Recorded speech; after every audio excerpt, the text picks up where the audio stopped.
हरिवंश महाप्रभु श्री राधा वल्लभ लाल जी को लेकर के वृंदावन पधारे। बंधुओं, ऐसा वर्णन है महाप्रभु जी के चरित्र में कि तब मंदिर तो था नहीं, ऊंची ठौर मदन टेर पर ठाकुर जी विराजे, एक वृक्ष के नीचे रहते थे। तो कहते हैं ठाकुर जी की सेवा कैसे होती थी? बोले वृंदावन के जो वृक्ष हैं ये सामान्य वृक्षों की तरह नहीं है, ये ऋतुओं के अनुसार, वृंदावन के जो कुंज हैं, वृंदावन के जो वृक्ष हैं, ये ऋतुओं के अनुसार छांव बना लेते हैं, ऋतुओं के अनुसार। अब जैसे गर्मी का समय है तो इनमें शीतलता अपने आप प्रकट हो जाती है। महाप्रभु जी बोले हम ना जाएंगे नरवाहन के पास। ब्रजवासी बोले जय जय, ये हट करवे वाली बात नहीं है, लेकिन वो बड़ो क्रूर है। तो बोले तू क्या सोच रहा हो, हमारे ठाकुर जी वंशीधारी हैं तो क्या चक्र ना उठावें? अरे ये वंशी बजा रहे हैं, वंशी में ही इतनी ताकत है कि चक्र के समान कार्य कर देगी। अरे चक्र तो प्राण हरण करे, पर वंशी प्राण हरण ना करे, सब कुछ हरण कर ले। हमें इन पे भरोसा है, ये सब रक्षा करेंगे। नहीं गए महाप्रभु जी नरवाहन के पास। किसी ने जाके नरवाहन को ये बात बता दी कि एक हितरिवंश नाम के व्यक्ति आए हैं और साथ में ठाकुर जी लेके आए हैं और संग में खूब सारे सोने चांदी हीरे जवाहरात भर के लाए हैं। और इतना ही नहीं, उनसे किसी ने कहा था कि आप एक बार नरवाहन से मिलकर के समझौता कर लो, कुछ उसकी बांध दो रुपया। तो वो बोले कि नरवाहन की गरज पड़े तो वो आ जाए, हम नहीं जाएंगे नरवाहन के पास। ये बात सुनकर के अच्छा ऐसे कही उन्होंने? बोले हाँ। नरवाहन अपने सब क्रूर सिपाहियों को लेकर के बोला चलो, ये कौन है हरिवंशम देख करके तो आए इनको, और निकल पड़ा। सुबह सुबह का समय, भोर हो रही थी और यहां महाप्रभु जी श्री राधा वल्लभ लाल जी के भोर में श्रृंगार करके पद सेवा कर रहे थे। गजनायक प्रभु चाल गयंदनी गति प्रशुभानु किशोरी। अब या के बाद कहा भयो नरवाहन के साथ बड़ी रुचिकर कथा है, बड़ी आनंददायी कथा है। अब स्थिति ऐसी है कि श्री हितरवंश महाप्रभु भाव निमग्न होकर के अपने प्यारे राधा वल्लभ लाल जी के सन्मुख बैठे हैं और गा रहे हैं बनी श्री राधा मोहन की जोरी। और यहां नरवाहन आ रहा है तलवार लेकर के अपने समस्त दुष्ट सेना के साथ। द्रुत गति चल रही थी पद की। श्री हितरिवंश महाप्रभु भाव निमग्न होकर के गा रहे हैं और तभी नरवाहन पहुंच गया। तो बंधुओं, भजन कई बार आपके वातावरण में होता है। कई महापुरुष ऐसे हैं कि उनकी उपस्थिति मात्र से आपके चित्त के विकार नष्ट हो जाते हैं। आपने कुछ किया नहीं, आपने कुछ श्रवण किया नहीं, आपने उनको प्रणाम किया नहीं, आपने ना भाव से उनको देखा, लेकिन उनकी उपस्थिति हुई और आप तकते रह गए, भूल गए सब। चित्त में जो विकार अथक प्रयास करने से भी नष्ट नहीं हुआ, वो उनकी उपस्थिति से नष्ट हो गया। कभी कभी भजन आपके रूप पर, आपकी वाणी पर नहीं, आपके वातावरण में भी होता है।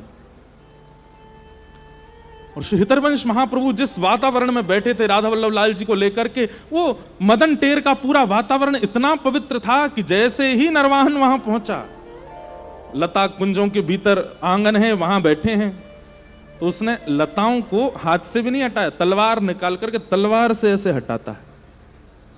और जैसे ही उसने वो लता हटाई, सबसे पहले तो उसको श्री राधा वल्लभ लाल दिखे सामने। एक सुंदर निकुंज के नीचे श्री राधा वल्लभ जी बैठे हैं और सन्मुख श्री हितरवंश महाप्रभु बैठे हैं। और जैसे ही उसने वो लता हटाई तो लताओं की थोड़ी आवाज हुई, और जैसे ही वो आवाज हुई तो महाप्रभु जी ने बस इतना पीछे मुड़ करके देखा, कौन आया। केवल इतने मुख का दर्शन हुआ महाप्रभु जी के।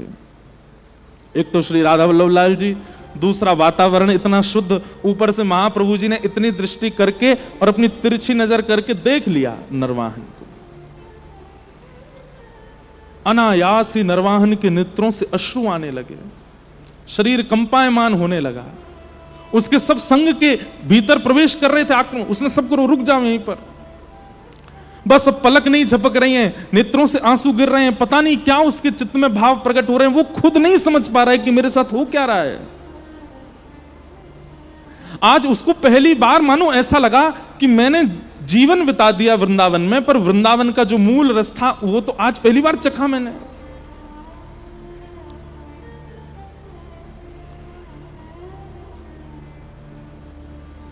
कहते हैं थोड़ी देर महाप्रभु जी को देखने के बाद, राधा वल्लभ जी को देखने के बाद नरवाहन वहां से भागा और तलवार कहीं गिरी है, उसके पास जो भी सामग्रियां डराने धमकानी सब कहीं कहीं गिरी हैं, और दौड़ करके गया है सीधे अपने भय गांव में किसी कुंज में जाकर के बैठ गया, और बस श्वास नहीं आ रही है, सब जगह वही दिखाई दे रहे हैं, श्री राधा वल्लभ, प्राण राधा वल्लभ, जीवन राधा वल्लभ, प्राण हरिवंश, जीवन हरिवंश, यही चल रहा है बस।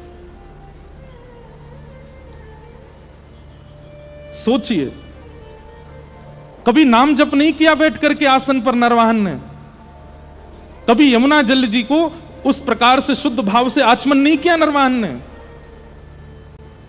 कभी संत जनों का भंडारा किया हो, आचार्य चरणों में प्रणाम किया हो, तीर्थ यात्राएं की हो, वृंदावन की परिक्रमा, कभी नहीं। श्रीधाम वृंदावन में जिसके लिए शास्त्र कहते हैं कि अन्य क्षेत्र कृतम पापम पुण्य क्षेत्र विनश्यति, पुण्य क्षेत्र कृतम पापम वज्रलेपो भविष्यति।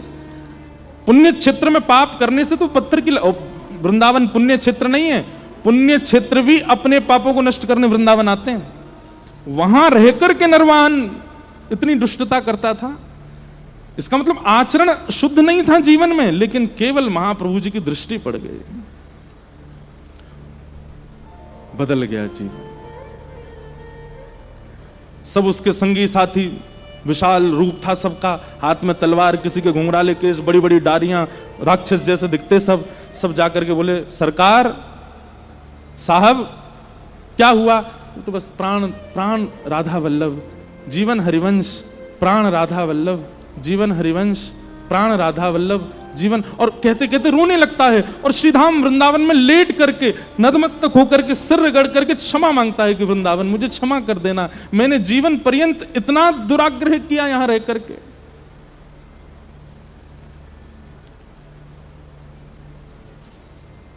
दो चार दिन हो गए, ना कुछ खा रहे हैं ना कुछ पी रहे हैं, नरवाहन बस रो ही रो रहा है। संगी साथियों ने कहा भैया ये तो बहुत बुरी हालत, देखा तो नरवाहन की स्थिति तो ऐसी हो गई।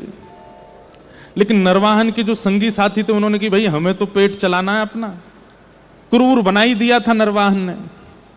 और एक दिन यमुना जी से एक जैन व्यापारी खूब सारा धन लेकर के आगरा से दिल्ली जा रहा था, और रात्रि में इन लोगों ने उसको पकड़ लिया, पर उसने अपने बचाव के लिए इनके कुछ सैनिकों को मारा, तो ये क्रोध में भर करके इन्होंने उसको भय गांव के कारागृह में बंद कर दिया।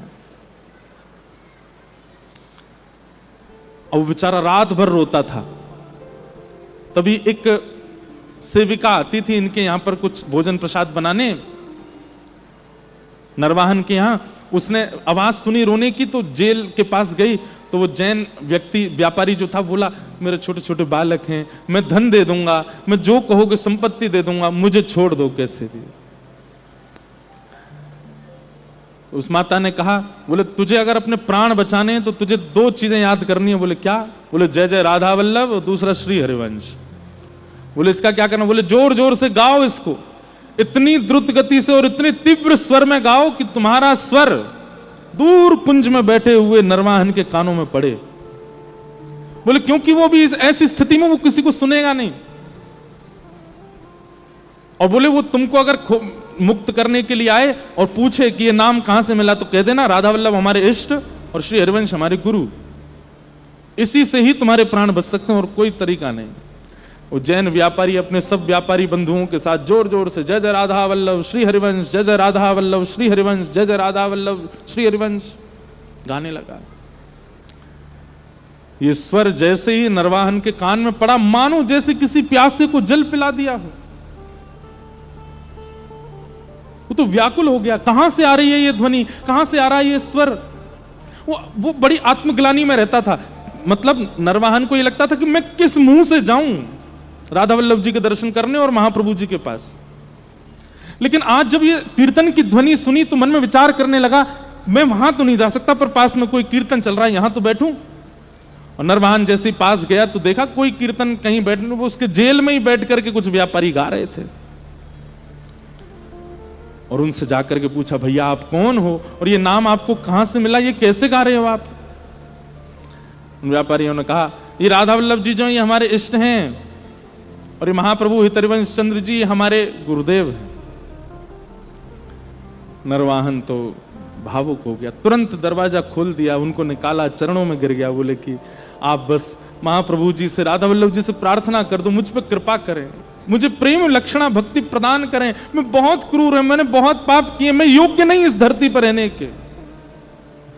और वो जैन व्यापारी जो था मुक्त होने के बाद सोचने लगा, भाई ये हैं कौन राधा वल्लभ जी और हरिवंश जी, जिनकी वजह से हमारी प्राण रक्षा, भाई देखें तो सही है कौन। दर्शन करने के लिए गए, राधा वल्लभ जी के, महाप्रभु जी को प्रणाम किया, बोले आप श्री हरिवंश जी हैं? सेवकों ने कहा यही है, बैठ जाओ। उस जैन ने कहा, बोले देखिए हम तो आपको नहीं जानते थे, राधा वल्लभ पर पूरी घटना बताई। बोले ऐसे ऐसे हमने तो प्राण रक्षा करी आपका और ठाकुर जी का नाम लेके। बोले किसने मुक्त किया तुमको? बोले कोई नरवाहन नाम का एक व्यक्ति है, उसके कारण दिल्ली आगरा तक लोग डरते हैं, लेकिन वो आपका नाम सुनकर के तो रोता हुआ आया और उसने चरण पकड़ के हमको मुक्त कर दिया। महाप्रभु जी समझ गए अब नरवाहन योग्य हो गया, अब इस पर कृपा करनी पड़ेगी।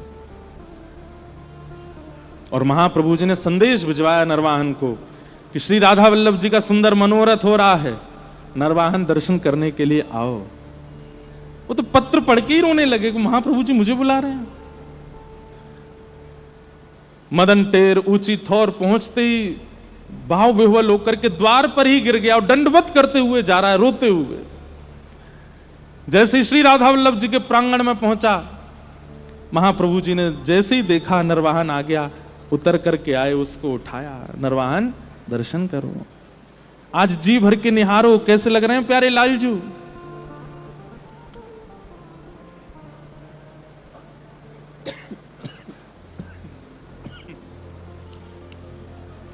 ऐसे भाव बंधुओं, देखिए नाम जप का भी नाटक हो सकता है, तिलक का भी नाटक हो सकता है, नृत्य का भी नाटक हो सकता है, परिक्रमा का भी नाटक हो सकता है, कथा सुनाने का भी नाटक हो सकता है, सुनने का भी नाटक हो सकता है, लेकिन एकमात्र प्रेम विरह ऐसा है जिसका नाटक नहीं किया जा सकता। उसका कोई नाटक, और नाटक करेगा भी ना तो पता चल जाती है उसमें। अगर नाटक करे, अच्छा देखो बाग की जगह नाटक हो तो पता नहीं चलते, लोग नाटक करके तिलक लगा लेते हैं, मन में भाव नहीं, तिलक लगा घूम रहे हैं, पता नहीं चलती कि वैष्णव है कि नहीं है। परिक्रमा कर रहे हैं, पता नहीं चलती वैष्णव है कि नहीं है। कथा सुन रहे हैं, पता नहीं चलती वैष्णव है कि नहीं है। कथा सुना रहे हैं, पर अगर प्रेम भक्ति में नाटक करके रोता है तो पता चल जाती है नाटक कर रहा है।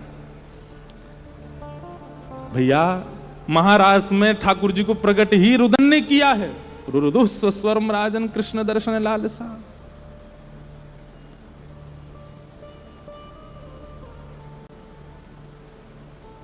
नरवाहन रुदन कर रहा है। महाप्रभु जी कहते हैं इधर आओ, ये लो, ये मोहन थार है, जरा पाके बताओ श्री जी ने भोग लगाया कि नहीं लगाया। हितवंश महाप्रभु जी नरवाहन को बैठा के करें, पाके बताइयो श्री जी ने अंगीकार कियो कि नहीं। और ज्यों ज्यों प्रसाद पावे त्यों त्यों आंसुओं की धार बहती जाए नरवाहन के। महाप्रभु जी बोले अब तुम वैष्णव हो गए हो, अब तुम हरिवंशी बनने लायक हो गए, आओ बैठो। और श्री राधा वल्लभ जी के सामने कंठी पहना दी और नाम दे करके नरवाहन को अंगीकार कर लिया, स्वीकार कर लिया। और जैसे ही स्वीकार किया महाप्रभु जी ने, तुरंत श्री राधा वल्लभ जी की ओर देखा तो ऐसे कहीं कोने में बैठे थे, वहां दीक्षा दे रहे थे। तो जैसे ही राधा वल्लभ जी को पलट के देखा तो क्या पाया, श्री राधा वल्लभ जी खड़े ऐसे हैं और सामने नहीं देख रहे हैं, ऐसे ही देख रहे हैं नरवाहन को। और ये जैसे ही महाप्रभु जी ने देखा, तुरंत राधा वल्लभ जी ने सीधी दृष्टि करी, महाप्रभु जी के नेत्र सजो। बोले अरे मैं क्या अंगीकार करूंगा, मैं कहां स्वीकार करूंगा, तो राधा वल्लभ जी ने स्वीकार किया है। और तुरंत नरवाहन को लेकर के गए, फिर राधा वल्लभ जी के सामने बैठाया और कहा नरवाहन अब गौर से देखो महाप्रभु जी को, आप लोग आश्चर्य मानेंगे, हित चतुरासी जी में जितने पद हैं उन पदों में 2 पद श्री हितरवंश महाप्रभु जी ने नरवाहन की छाप से गाए हैं। नरवाहन राधा वल्लभ जी के सामने खड़े होकर के नृत्य कर रहा है और उसे श्री राधा वल्लभ जी और हितरवंश महाप्रभु और कुंज नहीं दिख रही, अब तो रास भूमि दिख रही है। ऐसा वृंदावन उसने अपने पूरे जीवन में नहीं देखा जैसा उसको दिख रहा है। महाप्रभु जी की कृपा दृष्टि से नरवाहन बिना साधन के भगवत सन्मुख हो गया। बोलो श्री राधा वल्लभ लाल। तो हम आप तो फिर भी बहुत साधन करते हैं, लेकिन भैया एक बात हमारी बहुत ध्यान से सुनो, हरिजन सन्मुख होना बहुत आवश्यक है। हरिजन सन्मुख आना बहुत ध्यान, इधर देखो सब लोग ध्यान से सुनो, हरिजन सन्मुख होना बहुत आवश्यक है। हरिजन सन्मुख मतलब महापुरुषों की दृष्टि के सामने आ जाओ। ठाकुर की दृष्टि में भले ही भीड़ भाड़ में कोनी वोनी पड़ गई, नहीं हो गए दर्शन, कोई बात नहीं। बिहारी जी के दर्शन नहीं भये, राधा वल्लभ जी के दर्शन नहीं भये, राधा रमण जी दर्शन नहीं भये, किसी महापुरुष के दर्शन कर लो। हरि रीझें तो वैकुंठ दिलावें, पर हरिजन रीझें तो हरि ही दिलावें। हरि रीझेंगे तो ज्यादा से ज्यादा वैकुंठ दे देंगे, लेकिन हरिजन रीझ जाएंगे तो हरि को ही दे देंगे, जैसे दिया है किसको, नरवाहन को। बार बार ये बात मैं कहता रहूंगा और आपको ये बात याद रखनी पड़ेगी कि नरवाहन ने कोई साधन नहीं किया, केवल महाप्रभु जी की दृष्टि पड़ गई उस पर, और 3 दिन के अंदर उसको रास का दर्शन हो गया। और नरवाहन सबसे बड़ा साधक हुआ वृंदावन में उस समय का। ऐसे महाप्रभु जी ने उस पर कृपा की। ऐसे ही महाप्रभु जी के एक परम मित्र हुए, उनका नाम था नाहरमल जी। क्या नाम था? नाहरमल। ये नाहरमल जी देवबंद में ही रहते थे, लेकिन श्री हितरवंश महाप्रभु जी के जाने के बाद ये बड़े बेचैन हो गए। इन्होंने कहा कि भाई हमारे प्राण हरिवंश जी अब नहीं है जब यहां पे, तो हम कैसे रहें, हम भी जाएंगे वृंदावन। विचार कीजिए, घर परिवार संपत्ति सब छोड़ करके वृंदावन आ गए, सबको हाथ जोड़ दिए। घर परिवार के लोगों ने खूब रोका, नहीं रुके, बोले अब अगर मुझे रोका तो मेरे प्राण चले जाएंगे, मेरे प्राण निकल जाएंगे, मैं रह नहीं पाऊंगा, मुझे जाना है वृंदावन। और श्री नाहरमल जी वृंदावन आ गए। वृंदावन आते श्री राधा वल्लभ लाल जी का दर्शन किया, महाप्रसाद पाया। अच्छा एक बात आपको हम बोल दें, थोड़ा ध्यान से सुनिएगा। हम पहले दिन से चर्चाएं सुनते आ रहे हैं। पहले दिन श्री चैतन्य महाप्रभु की चर्चा सुन रहे थे, फिर उसके बाद हम लोग अब हितरवंश महाप्रभु की चर्चा सुन रहे हैं। कल से स्वामी श्री हरदास जी की चर्चा सुनेंगे। इन चर्चाओं में कई लोगों के मन में ये संशय आ सकता है, बोले ठाकुर जी के दर्शन से ऐसा कुछ प्रभाव नहीं हो रहा, महापुरुषों के दर्शन से वो हिल रहे हैं, उनके नेत्रों से आंसू आ रहे हैं, कंपायमान हो रहा है। बोले कहीं ना कहीं आप आचार्यों के दर्शन को इतना प्रधान क्यों बता रहे हो? भैया एक बात ध्यान से सुनना, अटपटी नहीं लगेगी बात, और लग रही है तो गलत है। ठाकुर जी जो है ना वो अचल ठाकुर जी हैं, और आचार्य जो हैं वो सचल ठाकुर जी हैं, तो चलते फिरते ठाकुर जी। श्री बिहारी जी तो अचल निकुंज में विराजमान है, पर स्वामी श्री हरदास जी तो चलते फिरते बिहारी जी हैं, इसलिए उनकी उपस्थिति परिणाम कर देती है जीवात्मा पर। ये महापुरुष विराजमान है, ये महापुरुष विराजमान है, ये सब संत जन जो विराजमान है, ये चलते फिरते ठाकुर जी हैं, ये चलते फिरते लाल जी हैं। हमारे श्री हरिराम व्यास जी का एक पद है, और व्यास जी की चर्चा आवेगी तो सुनाएंगे। व्यास जी कहते हैं कि भैया कोई भी व्यक्ति से मिलो, वो तो कहते हैं किसी भी वैष्णव से मिलो, उसमें दोष मत देखो। हम कह रहे हैं भैया वो लालची आदमी भले वृंदावन में रहता है, लेकिन इतना लालची, उसमें लालच नहीं देखें। बोले नहीं नहीं नहीं, लालची मत देखो। तो बोले क्या देखो? उसमें वामन भगवान देखो। वामन भगवान कैसे थे? बोले देखी कि महाराज बलि ने तीनों लोक ले लिए, सो तीनों लोक उससे हरण करने के लिए वामन बन के पहुंच गए, और संकल्प लेते ही विशाल होकर के तीनों लोग नाप ले लिए। किसी में लालच का अगर गुण दिख रहा है और वो वैष्णव है, तिलक लगा रखा है, उसमें वामन, या में वामन भगवान की बड़ी कृपा है। यहाँ पे कोई वैष्णव तिलक धारण करता है, एकादशी नियम करता है, कंठी पहनता, क्रोध ही बहुत है, ओहो परशुराम जी कृपा बहुत है यहाँ पे, उसमें परशुराम जी बैठे हैं। कोई वैष्णव तिलक धारण करता है, लेकिन बड़ा चंचल, बहुत उद्यमी है, हमारी तरह खूब उधम मचाता है। यूं समझ जाओ हम ठाकुर जी बैठे हैं भैया भीतर, चंचल लाला हैं, वही आते उधम मचवाते रहे। और कोई तिलक लगाता है पर बिल्कुल धीर गंभीर शांत, मंद मुस्कान है बस मुख पर, ना कोई ज्यादा प्रतिक्रिया, ना कोई अपमान कर जाए तो बुरा नहीं लगता, सम्मान कर जाए तो कोई ज्यादा खुशी नहीं। राम जी की कृपा, बिल्कुल देखो बिल्कुल भोले भाले राम जी हैं ये तो। हरिराम व्यास जी कहते हैं किसी भी वैष्णव को देखो उसमें उस गुण को किसी ना किसी ठाकुर जी के अवतार से जोड़ करके उसका दर्शन करो, उसमें दोष मत देखो, फिर आपको दोष दिखेगा ही नहीं। दोष कब तक दिख रहा है? तब जब तक आपने उसको मानव मान लिया। कोई बहुत खाता है, पूरे दिन खा तो ही रहे महाराज, भोजन ही कर तो जा रहे हो, जब देखो या भूख ही लगी आवे, इतनी टेंशन में है कि कल एकादशी है, कितना खा लें आज, कितना खा लें आज, कितना खा लें, भल ले पेट में।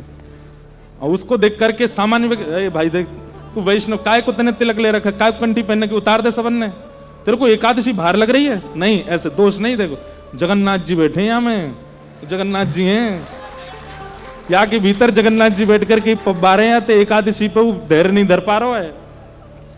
हरिराम व्यास जी के इस सूत्र को यदि अपना लिया जाए तो किसी में दोष दिखेगा? कभी नहीं दिख सकता।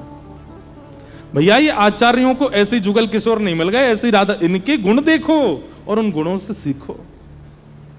इसलिए यहां आचार्यों के दर्शन की महिमा बताई जा रही है, क्योंकि आचार्य चरण चलते फिरते ठाकुर जी हैं, चलते फिरते प्रभु हैं। आप हमारी इस बात को विश्वास मान लीजिए, कल को हमारे गोरेलाल कुंज वाले महाराज जी पूरे विराजेंगे विश्राम तक, जब कल आवे यूं ही विचार करियो कि देखो ये साक्षात कुंज बिहारी श्यामा प्यारी दोनों इनके हृदय में बैठ के आ रहे हैं, आपको अनुभव हो जाएगा कि बैठे ही हैं।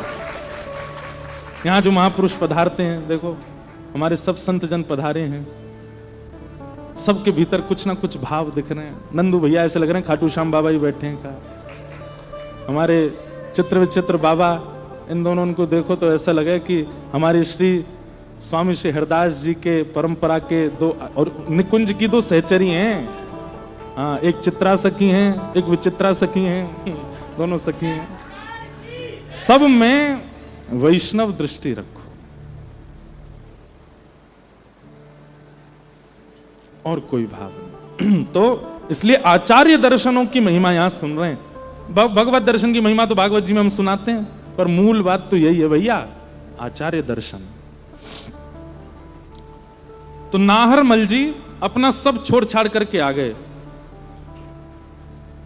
किनके लिए? हितरवंश महाप्रभु के लिए। राधा वल्लभ जी का दर्शन किया, महाप्रसाद पाया, पूछने लगे, बोले भैया राधा वल्लभ जी कहाँ हैं? हमारे महाप्रभु जी कहाँ हैं, हितरवंश महाप्रभु? तो किसी ने कही वो तो वन की ओर गए हैं। ढूंढते ढूंढते वन में जैसे जाकर के देखा तो क्या पाया कि श्री हितरवंश महाप्रभु जी एक थैला अपने कंधा पर टांगा हुआ है और पुष्प बीन रहे हैं, तोड़ तोड़ करके थैला में डाल रहे हैं, और कहीं से लकड़ी उठाते हैं दूसरे थैला में डाल रहे हैं। और जब महाप्रभु जी को इतनी तत्परता से वो सब पुष्प और वो सब बिन रहे थे, नाहरमल ने जाकर के देखा, बोलो राम राम राम राम राम। बताओ हमारे महाप्रभु जी पलकों पे विराजमान रहने चाहिए थे, बताओ ये निष्ठुर वन में नंगे पांव डोल रहे हैं, ये पुष्प बीन रहे हैं। अरे मुझे कह देते, मैं 2-4 और सेवक लिया था, किसी को पुष्प बीनने पे लगा देता, किसी को लकड़ी उठाने पे लगा देता। ये महाप्रभु जी का काम है।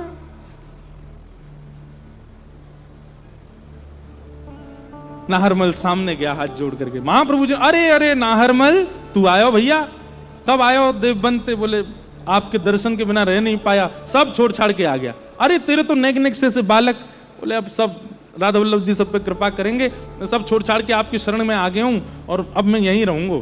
अरे भैया बहुत बढ़िया कियो तेने, तू वृंदावन आ गयो, मुंह को बड़ो सुख मिलो तो देख करके। लेकिन नाहरमल बोलो मुझे सुख नहीं मिला आपको देख के। ऐसा काय को बोला भैया? बोले आप साक्षात महाप्रभु हैं, आप हितरवंश महाप्रभु हैं, आपके इतने अनुयायी, इतने सेवक, और आप यहाँ लकड़ी बीन रहे हैं, आप यहाँ पे पुष्प उठा रहे हैं, आप यहाँ पे ये पुष्प चयन कर रहे हैं। अरे किसी को कह दीजिए भगवान, आप हटिए छोड़िए, ये लाओ मुझे दीजिए, मैं इसको चयन करता हूं। महाप्रभु जी बोले क्यों, तेने ऐसी क्यों सोची? अरे ये सेवा कोई आपके लायक है? ये सुनते ही महाप्रभु जी के नेत्र ताम्रवर्ण हो गए, लाल पड़ गए और चिल्ला करके बोले, अरे नाहरमल, तू श्री जी की सेवा में ऊंच नीच करे हैं? जो श्रृंगार करे, जो आरती करे वही प्रधान है, और जो बेचारो लकड़ी बीने और जो पुष्प चयन करके जाए बाकी कोई योग्यता नहीं है। अरे तेने कैसे सोच ले कि ये सेवा छोटी है, ये सेवा ओछी है, वही सेवा बड़ी है जो भीतर गर्भगृह में होवे? तेने कैसे विचार कियो या काम को? अरे ये लकड़ी बीन करके जामेंगे, ये लकड़ी जाकर के चूल्हे में जाकर के जलेंगी, वहां पे पतीलो धरो जाएगा, घी डालेंगे, दाल पकेगी और बढ़िया सुंदर दाल सिद्ध है करके श्री प्रिया प्रियतम के अधर को स्पर्श करेगी। तू या लकड़ी को ओछो समझ के या को तू अपकार कर रहा है? अरे ये यानी जन्म काय को लियो? लकड़ी के ऊपर महिमा करने लगे महाप्रभु जी। बोले जन्म लेकर के प्रगट भई, फिर याकू कोई ने काट दियो, काट करके याकू हम बीन करके ले गए चूल्हे में जाकर के प्रिया जी के और श्री जी के मुख पर अधर पर विराजे वाले भोग प्रसाद को सिद्ध करने के लिए अपने प्राण त्याग रही है, और तू या के काजे कह रहे हो ये ऊंची सेवा?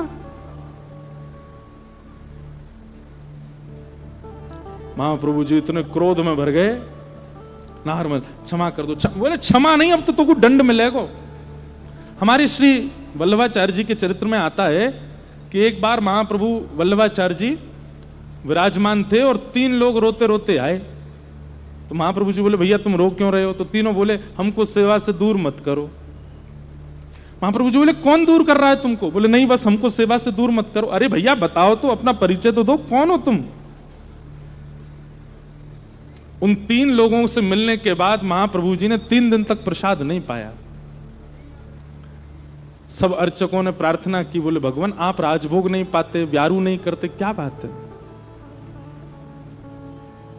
श्रीमद वल्लभाचार्य जी महाराज बोले 3 लोग रोते रोते आए थे परसों मेरे पास और बोले मुझे सेवा से दूर मत करो। बताए वो तीनों कौन थे? श्री जी के लिए भात निर्माण हुआ होगा रसोई घर में, और उस समय भात के माण को धो करके जो भात का जल अलग किया, उसमें 3 तिनके भात के चले गए नाली में। वही रूप धारण करके आए और हाथ जोड़ के बोले, हमको सेवा से दूर मत करो, हमको सेवा से विलग मत करो। ठाकुर जी की सेवा में एक सामान्य वस्तु भी आ जाती है ना, तो वह भी किसी पुण्य के कारण आई है।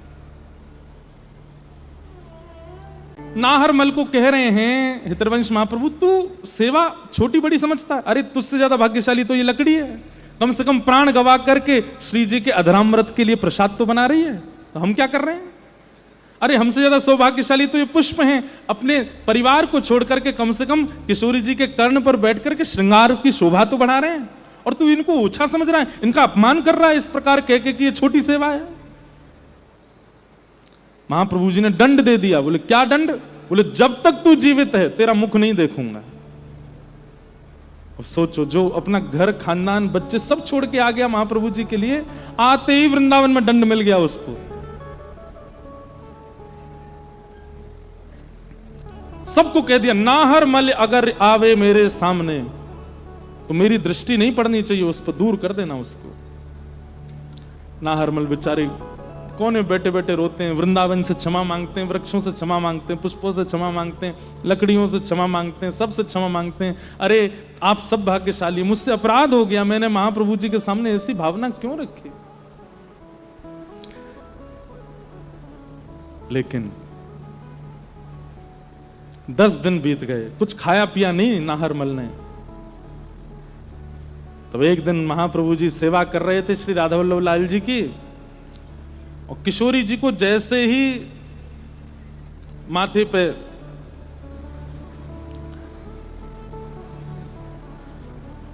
पुष्प धारण करावे, चुनरी धारण करावे, तो कभी तो चुनरी नीचे उतर जाए, कभी पुष्प नीचे गिर जाए, कभी माला उतर के गिर जाए, कभी नतबेसर गिर जाए। और जब इतने अथक बार करने पर भी गिरने लगे तो महाप्रभु जी समझ गए कि श्री जी प्रसन्न नहीं है। हाथ जोड़ करके श्री जी से कहा, हे श्यामा जी कोई अपराध बनो मोते। किशोरी जी प्रकट हो गई, और जैसे प्रकट हुई नेत्रों में अश्रु, और बोली इतनी कठोरता अच्छी नहीं महाप्रभु जी, नाहरमल ने अपराध किया जाने पर वो अबोध है, आप उसको क्षमा कर दो। महाप्रभु जी बोले, अरे क्षमा कर दूं? मैं तो आपसे भी यही कहूंगा, आप भी गुस्सा करो उस पर।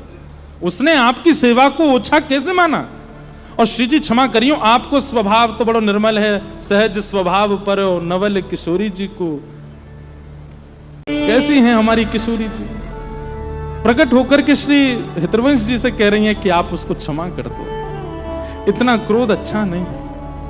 महाप्रभु जी बोले, श्री जी देखो, मेरे अंतरंग भाव को आप समझो, अगर मैं गुस्सा नहीं करूंगा तो ये बाकी सब भी आपकी सेवा को ऊपर नीचे करेंगे, कोई सेवा बड़ी कोई सेवा छोटी ऐसा मानेंगे, या हमारी ये मेरो करना आवश्यक है। श्री जी बोली, अब है गयो, अब जाओ और जाकर के नाहर मल को स्वीकार करो, ये मेरी आज्ञा है, मेरी प्रसन्नता के लिए करो। महाप्रभु जी बोले, अब जाकू आप स्वीकार कर ले, वाकू कौन छोड़ सके हैं? जहां पे आपने दृष्टि डाल ली। वास्तव में बंधु एक बात बताएं आपको, अंतरंग बात, क्रोधापि देवेन वरेण तुल्यम, हमारे शास्त्र कहते हैं कि बड़ों का क्रोध वरदान के समान। वास्तव में नाहर मल के इस त्याग को देख करके महाप्रभु जी चाहते हैं इसको मैं नहीं, प्रिया जी स्वीकार करें, यहां पे प्रिया जी कृपा करें, जाको श्री जी स्वीकार करें।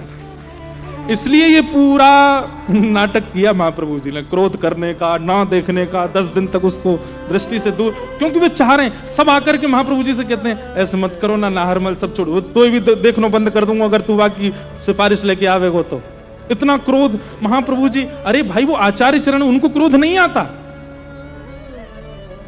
ये तो गुरुजनों के तरीके होते हैं ठाकुर जी से, ठाकुर जी स्वीकार करवाने के, ठाकुर जी स्वीकार करें वाकू। कईयों ने आकर के महाप्रभु जी से कहा, नाहरमल की इतनी गलती नहीं है, आप क्षमा कर दो, हम समझा देंगे, आज से नहीं करेगा। बोले रुक जा, तेरे लिए भी यही नियम बनाऊंगा, तो को भी नहीं देखूंगा मैं। अरे नहीं नहीं नहीं नहीं, नहीं आप रहो, गुस्सा ही रहो। महाप्रभु जी प्रतीक्षा कर रहे हैं, जा दिन श्री जी कहेंगी स्वीकार करो, मतलब श्री जी मां को अंगीकार करेंगी तब मुझ को सुख मिले। मैं चाहूं कि नाहरमल के या त्याग को फल ये मिले कि मैं नहीं, श्री जी स्वीकार करें। और आज जब श्री जी ने स्वीकार किया है, वहां के बाद भी महाप्रभु जी बार बार कह रहे हैं, नहीं श्री जी मैं नहीं करूं, नहीं नहीं, श्री जी प्रकट है, कहीं हाथ पकड़ लियो। बोले आप यदि मुकु को चुमानो तो जाओ, नाहरमल को स्वीकार करो। और ये सुनते ही तो महाप्रभु जी दौड़े नाहरमल के पास। नाहरमल ने जैसे ही देखा महाप्रभु जी आ रहे हैं तो छुप गया, क्योंकि नियम है कि मैं दिखूं ना। महाप्रभु जी जा, अरे नाहरमल कहां है? बोले जय जय मैं सामने नहीं आऊंगा, आपको नियम टूट जाएगा, मैं दिखूंगा नहीं, आपने कही है मृत्यु पर्यंत मैं आपके सामने नहीं आऊंगा। मैं, अरे नहीं नहीं तू कहां है भैया, जल्दी आ मेरे पास। और ढूंढ करके नाहरमल को अपने हृदय से लगाया। जय जय ऐसे मत करो, आपने नियम लियो। बोले मैं नियम, मेरो नियम चलेगा? अरे तुको तो श्री जी ने स्वीकार किया, तुको तो लाडली जी ने स्वीकार किया, चल। और लेकर के नाहरमल को श्री राधा वल्लभ जी के सम्मुख। आचार्य चरणों की कैसी लीला है। तो लाडली जी रीझ गईं और नाहरमल के प्रति जो भाव बना था वो छोड़ दिया और उसको स्वीकार किया। स्वीकार किया नहीं है, वो करवाना चाहते थे कि ठाकुर जी स्वीकार। किसी को तो आचार्य चरण ज्ञान देकर स्वीकार करवाते हैं ठाकुर जी के, किसी को आचार्य चरण भक्ति देकर के स्वीकार करवाते हैं, और किसी को आचार्य चरण क्रोध करके स्वीकार करवाते हैं। ठाकुर जी इसको स्वीकार करो। ये बात निश्चित है कि आचार्य चरण शरण जिसने ग्रहण करी उसको ठाकुर जी अस्वीकार करेंगे, ऐसा हो ही नहीं सकता। आचार्य चरण सबके लिए अलग अलग, किसी को खीर पवाते हैं, किसी को पूड़ी पवाते हैं, कोई तो कहें तू अचार में ही रहे, अचार ही पा। ये आचार्यों की लीला है।